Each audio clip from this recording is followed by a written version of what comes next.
What is water jetting and why is it needed?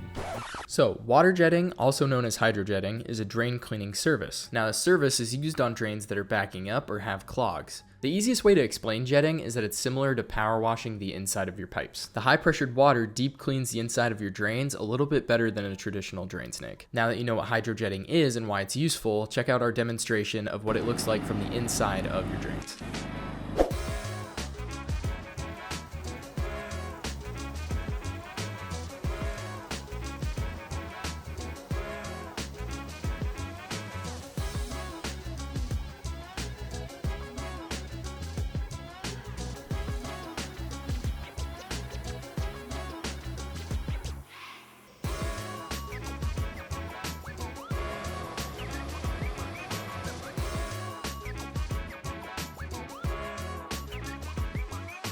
Be sure to follow for more plumbing tips and tricks and behind the scenes footage.